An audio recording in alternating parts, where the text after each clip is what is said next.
ins and outs of a pulse. We're excited to learn with you today. Looking forward to this journey. We're going to first go and introduce ourselves. My name is Ari. I am the head of education over here at Kelvin. Looking forward to learning with you all today. So pass it on to Val. Hi, I'm Valerie Coffey, and it's so great to have you with us. I am one of the customer success team members, and I'm going to pass it to Jill. Hi, I'm Jill Albrock, and I am part of the customer success team as well. And my name is Justin, and I am also one of the customer success team members. Thank you so much, team. It is so awesome to have the Kelvin team supporting us here. Today, we are going to focus on three main goals. The first goal being learning how to create a great pulse with questions which drive action. Often when we come and we create a pulse, we don't often think about the action that we want to take from this, but we want to teach you today how to actually, think about creating action. Number two is learning how to assess the needs of your schools and districts. We understand that we speak into school leaders, we understand we speak into district leaders. We want to ensure that you've got the tools to assess the needs of your school and district. We're going to provide you with a really simple template to try and help you out with that. And lastly, we're going to learn how to replicate this process in the future. So this whole process that we're going to be speaking about is super scalable. It's something that you can replicate and something that hopefully you can take to your teams and move forward with in the future. So now, the first thing which we want to do is we want to get into the right mindset and understand the reality of change. Whenever you're collecting data from your students, from your staff, whoever it is which you're collecting data from, often I think many of us educators are givers. We want to, kind of solve everything right away. But the reality of change is it's slow and it's hard and it's an arduous process. And what we want to do, we've kind of adopted the motto of go slow to go fast. And especially with the work that we're doing over here today, we want to take it slow. We want to be really intentional about the questions that we create in our assessment of our school or our district. And then what happens is once we've got that and we've actually got a bit of data, things will go really quickly and change will happen. So that's the mindset which I think we should think about before we, kind of jump into this work. And whoever you're working with, whichever team you have, go slow to go fast. Let's slow it down before we can move. On that note, I'm going to pass it over to Val to talk about the importance of your first step of gathering your team. Yes, and I think this is such an important thing. And sometimes we feel like it's hard to add to other people's plates, but really thinking about who should be on your team as you're starting this work and making sure you have a diverse team so that you can hear multiple voices, multiple perspectives.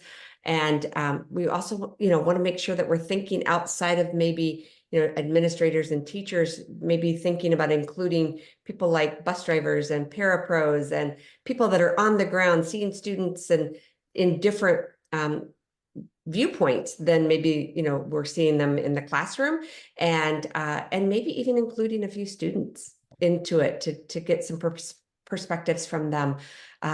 They're going to give you valuable input as you're starting your plan, and then they're also going to help you with being able to think through some action steps when it's time to take that step of your process.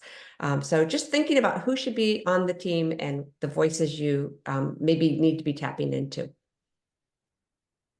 100%. Thank you, Val. We really appreciate that. And definitely, if we're able to build that strong team, we can really do good work.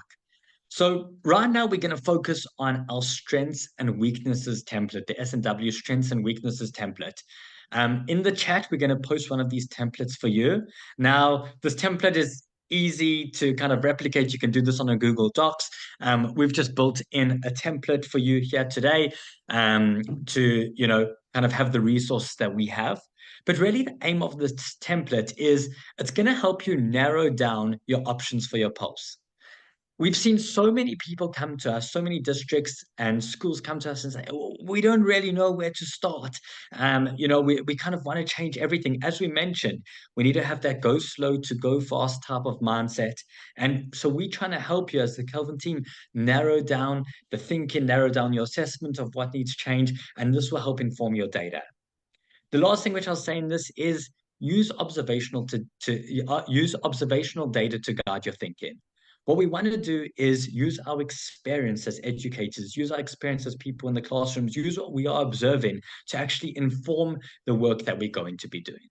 So with all of that in mind, we're going to begin. So right now, as many of you will see, we're on our strengths and weaknesses template. And again, as we mentioned, this is going to help us understand what needs work, what we're going to focus on, who we are going to focus on with regards to our pulse, and how we're actually going to create change. So Val and I are going to try and model for you what a conversation would look like. We're going to take a step back into our classroom and school days. And we are going to try and fill in some strengths and weaknesses of our school, of our district. And this is how we think that, potentially a conversation that you would be having could go, maybe could go similar to this. So I'm going to start off jumping into putting my school cap on, putting my detective cap on and saying, Val, what do you think is one strength and one weakness of our school? Okay, well, we've really been working on connectedness here at school of students feeling connected. And I've been observing students as I walk down the hallway, as I'm looking into classrooms, at lunchroom. And it seems like every student has a friend. I'm not seeing kids kind of by themselves. So I would say that every student has a friend is probably a strength as an outcome of some of our work. And for a weakness, we've also been looking at attendance and tardies. And we do have a tardy issue, but it's been kind of interesting as I'm digging into it. It seems like it's mainly happening with sixth graders, and still digging into why that might be, but there seems to be something going on with our sixth grade. So I'd like to get to the root of that. How about you, Ari? What do you notice? Fantastic. So before I answer, I want to just take a moment to reflect and, to see what I wrote down over here, that this reflects your opinions and your thoughts. Mhm. So the first thing which you mentioned, Val, was every student has a friend. Kind of just to think through that, we often see students walking together to recess, in pairs, in groups. It seems like people have those social groups. We don't really see students wandering around by themselves. I think that could be quite positive, and that could be something that we need to look at. And I love what you've told us over here. Our sixth grade students are tardy. You've got really specific, and we have heard some teachers complaining about that. So, when we think about the specific teachers that this is impacting, and also the specific students, that's going to really help us think through this a little deeper. So, I appreciate that, and help us inform our pulse. Yes. So what I noticed, and I'd love to hear your thoughts on this, is we got a whole group of new students in our school in the beginning of the year, and now we're about 6 months through. And what I've seen is they've acclimated really well to our school. They seem to feel cared for. They seem to be happy and thriving. And maybe that's something we focus on. Maybe that's something we look at, but that's a definite strength.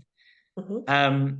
And maybe a weakness, something I've been observing, is our teachers seem a little bit burnt out coming back from winter break. I haven't seen them be energized. Maybe it's the cold weather that we're experiencing that's kind of got their mood down.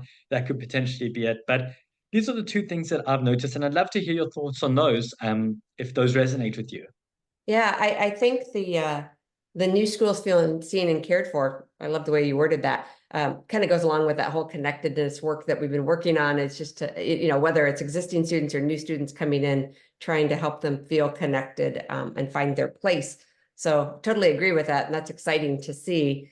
And I have noticed that too with teachers. There seems to be a struggle there.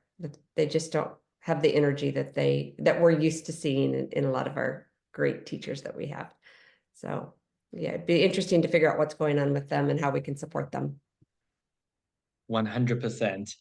And so thank you so much for sharing, Val. And just for the sake of time, jumping back into presentation mode, is we filled in the next two for you, just to kind of think about our school's a happy place, and also having reports of cyberbullying. So Now that we have narrowed down these strengths and weaknesses, we don't have the urgency or the tendency to say, hey, we want to we want to go and solve everything.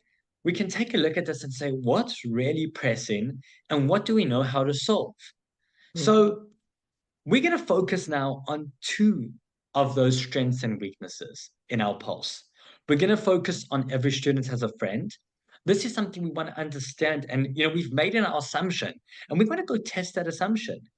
And, with the weakness, our sixth grade students are tardy. Now, we want to go and focus in on our pulse survey and we want to understand specifically, now we know who to ask. We can go specifically ask those sixth grade students. We can understand their specific take on this. So we've got the stages set for our pulse. And before we jump into actually the pulse creation, which we're not going to do in the Kelvin system, we're going to do outside, and we're going to provide some resources for you if you need to learn how to do in the Kelvin system. But we're going to first get Val to speak to this important point. So Val, take it away.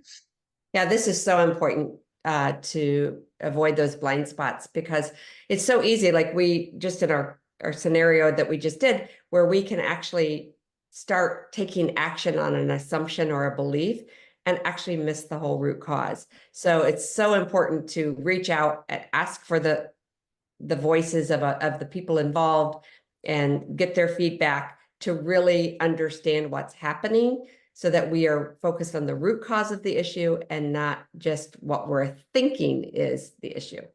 So we don't want to miss anything. So it's important to gather that. Thank you, Val. And, we're going to speak to that a little more practically later in a couple of slides' time when Val speaks to this very practically. So we're going to move on to our actual pulse. Now, often we get asked how many questions should be in a pulse. I can tell you that from our data and our research, we try not to do more than 10 questions. We see a dip in student engagement. So we typically, recommend the amount of questions that it will take for you to actually understand what's going on and to take action and that you feel is not going to overwhelm you. We've decided to do 5 questions over here. And I'm going to break them down one by one. So the first thing we're going to do is have a relational question. In my mind, this isn't done enough. Relational question would be something like this. What was one highlight from your winter break? This is an opportunity to actually get student buy-in and to get them engaged with us and to build a relationship with our students. When we've gone and asked these type of questions, these open-ended questions before, we've got incredible answers. Like, what was one highlight from your school year to ask at the end of the year? What was one highlight from your holiday? These things, or from your vacation. These things really help us get into the mind and understand what's going on with our students. And because they're on the ground, they're able to actually provide us with real information and real data, which can help us make change. So just from a question like this, you can get a whole lot of insight. So first of all, that relationship question, let's build a rapport with our students. Let's show them that their voice matters. Question 2, we're going to focus in on our strength. What we're going to do is we're going to understand, hey, is our assumption about our strength actually true? So if you remember going back to it, our strength was every student has a friend. So we're just going to jump through. And so what we've done is we've said, I have at least one friend at the school that really cares about me. There are all questions like this in our question bank ready for you to use, but we are going to go and test this out. This will be a Likert scale, so simple yes, no, strongly agree, strongly disagree. You can go put it on any one of those scales, or you can use our question bank to do this automatically for you. But this is the way that you can do it to actually test this hypothesis, test this assumption that we've created, and go and see if this is something that's that we need to focus on. So, or that's actually true. So that's question 2. Question 3, we're going to focus on those 2 weaknesses. So the thing with the weaknesses is, again, we want to go and try to solve everything, but we've focused on one weakness. And that weakness was the tardiness, specifically with the 6th graders. Now, many of you will know that in our system, we can go specifically ask the 6th graders these questions, or you can actually get, data from the whole school, but it's really up to you. So you can see over here, question 3, I feel it is important to come to class on time. So what we first want to do is we want to actually test that assumption that we made. And Val's going to speak to this a little more practically in a bit.